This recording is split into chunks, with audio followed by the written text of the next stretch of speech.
In this lesson, we're going to take a look at John Quincy Adams, his background, and his role as president.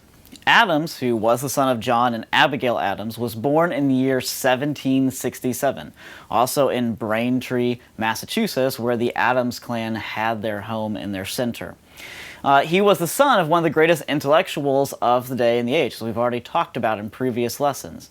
And like his father, he had an incredible vision, basing on those old Puritan ideals that he should work diligently, but particularly that he should be able to surpass his father. See, the Puritans always had this concept that each generation should do better than the previous because they have the ability to stand on the shoulders of the previous generation. They have the opportunity to build upon the work already laid out by their fathers, by their grandfathers, and so forth, all the way back. And so he had this incredible vision. It's part of the reason why, from a very young age, he accompanied his father to Europe on missions where his father was an ambassador. In fact, he would have seen most of the European capitals, would have experienced European culture, seen the actual sites for all the history that he was learning. As a result, he became fluent in languages such as French or Dutch and knew quite a bit of German and Russian as well. He kept an incredible diary and journal beginning as a boy all the way up until his death. In fact, the journal spans some 60 years and occupies about 50 volumes if you ever order it for yourself. It's one of the most incredible works of history showing what was occurring and what people thought at this day and time. Well, when he was only 14 years old, I already covered quite a bit by the time he's 14, he was given a remarkable opportunity. He had the opportunity to be a secretary to the ambassador to Russia. And the job that they had was to get the nation of Russia to recognize the United States as a valid country.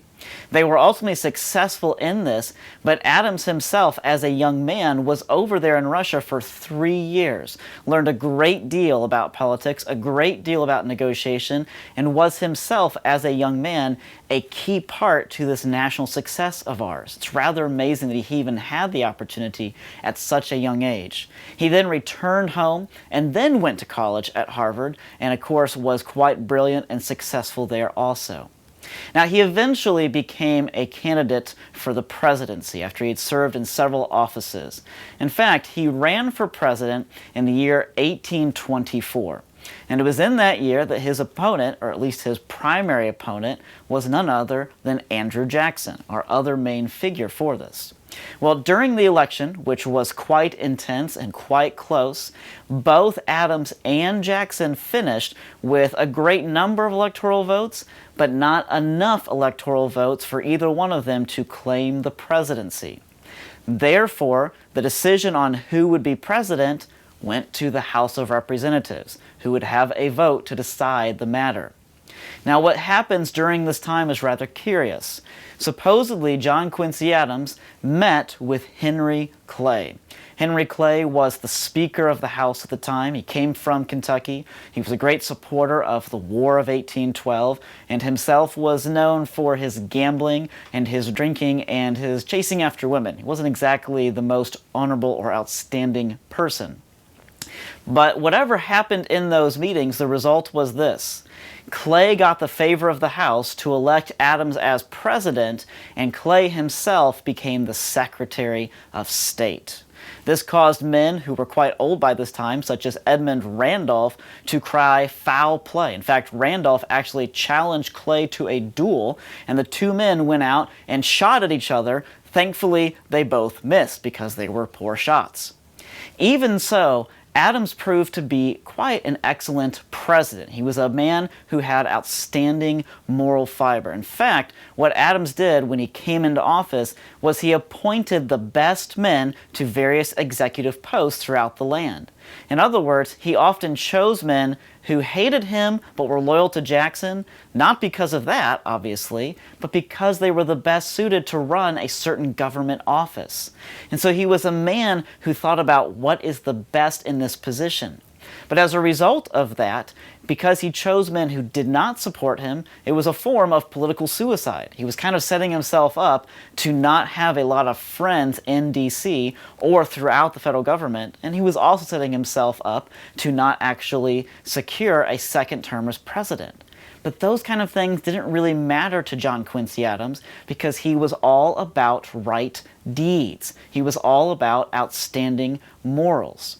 The problem, of course, with Adams was his belief. Adams, for most of his life, was a Unitarian. And Unitarians believed that the Trinity was simply untrue. They saw Christ as a really incredible teacher, as probably one of the best and most morally upright men who had ever lived. But he simply wasn't God. In other words, God was distant. God was this great, untouchable being beyond, and perhaps you saw him in heaven, but as far as God entering into this world and walking with us and talking with us, that simply did not occur. And so Unitarians focused on right deeds, which of course was noble in and of itself, but they ultimately had nothing to base why they did it on. They also ultimately had no hope. Because if Christ isn't God, how can you trust any claims that he will actually rescue you from sin? In other words, you yourself have to rescue yourself from sin. You actually have to defeat it by those right deeds. And so probably partly based upon these ideas, and also based just upon the ideas of Adams himself, he was actually a great president for things like social justice. In fact, Adams took a very curious stand on immigration. This was, after all, the days in which immigrants, particularly from Ireland and Germany, began to flood into the country where there was so much opportunity. He said this about how immigration should be treated. He said, "The American Republic invites nobody to come. We will keep out nobody. Arrivals will suffer no disadvantages as aliens, but they can expect no advantages either. Native-born and foreign-born face equal opportunities. What happens to them depends entirely on their individual ability and exertions, and on good fortune." In other words, he was a man who did not necessarily make this free immigration for everyone, but neither did he want to oppose it. He wanted the government to simply allow it to happen and allow those who came here to work hard, to have the freedom to succeed, but not necessarily be supported nor denied. Also, he took quite a stance on slavery. In fact, Adams was a man who was against slavery his entire life. He said this, "It is among the evils of slavery that it taints the very sources of moral principle. It establishes false estimates of virtue and vice. If the Union must be dissolved, slavery is precisely the question on which it ought to break." So he was a man who took a position that did not always earn him great favor. He was also a man who was greatly in support of the Cherokee being an independent nation, another issue that often did not win him many friends in Washington. He was quite an innovative president as well. In fact, he proposed that Washington, D.C. become a cultural capital for the whole nation, a place of great museums, a place specifically that would have a national observatory. He actually was a great student of astronomy, someone who loved the whole art of the stars and the whole art of how the universe actually works. And so he wanted there to be a national observatory to study such things. He also proposed a naval academy, a place that would train outstanding officers to serve in our primary line of defense, which is the Navy, or at least was in that day and age. But the thing about Adams was he had no friends, and these ideas seemed preposterous to most of his fellows in D.C.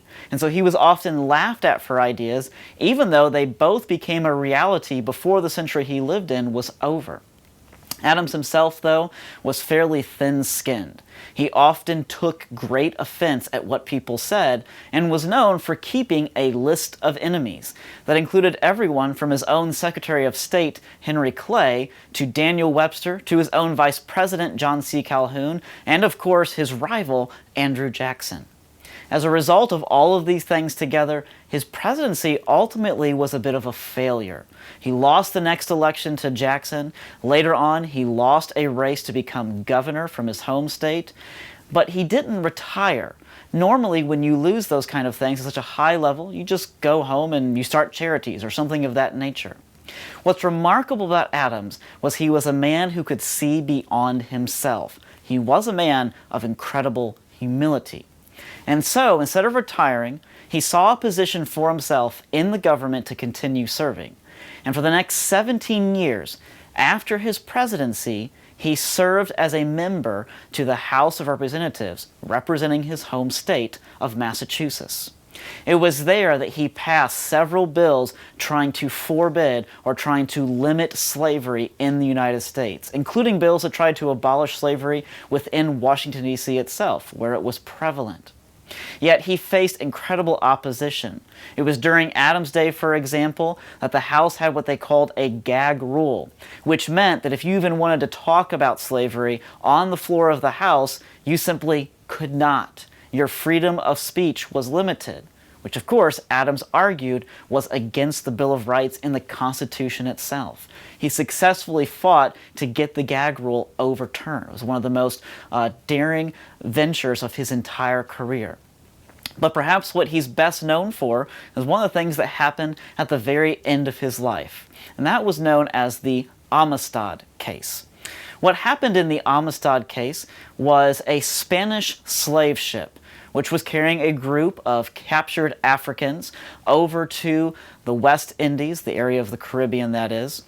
These slaves managed to escape their chains, at least a few of them did, and then they took over the ship. After this, because the slaves did not know the arts of navigation, they used the Spanish to help navigate them back to Africa, or at least that was what they demanded. However, the Spanish, being fairly tricky and not wanting to go back to Africa, began to steer the ship northward, hoping to hit the southern United States where slavery was legal. Instead, they kind of compromised and they hit a little bit further north than they had planned, and they landed up off the coast of New York.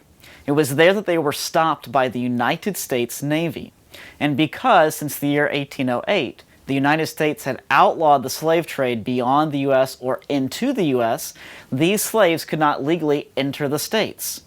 However, a court battle as to who the slaves should be began to ensue. In fact, the Spanish wanted the slaves so they could sell them in the West Indies, but the naval officer, who also stopped the ship in the first place, also wanted the slaves so that he could sell them and make a profit off of them.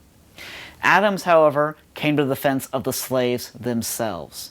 Eventually, the case made it all the way to the Supreme Court with John Quincy Adams, an old man, as their defense attorney. It was there on the very first day of arguments that he found himself speechless, that he found himself muttering about why they should be freed. He went home that night, he studied and prepared his words more diligently than he probably had for anything else. The next day he returned, and over the following days he gave several passionate speeches in which he gave very logical, very constitutional arguments for why the slaves were not the property of the Spanish, nor the naval officer, nor the executive branch of the United States government. As a result, the Amistad and its slaves were escorted by the U.S. Navy back to Africa, where they were indeed free. It was shortly after this that he died in office, saying this as he gave his last breath, "This is the last of earth, I am content." In other words, he was a remarkable man, particularly of orthopraxy, but he was not someone who always had orthodoxy. You need both to actually understand both word and deed.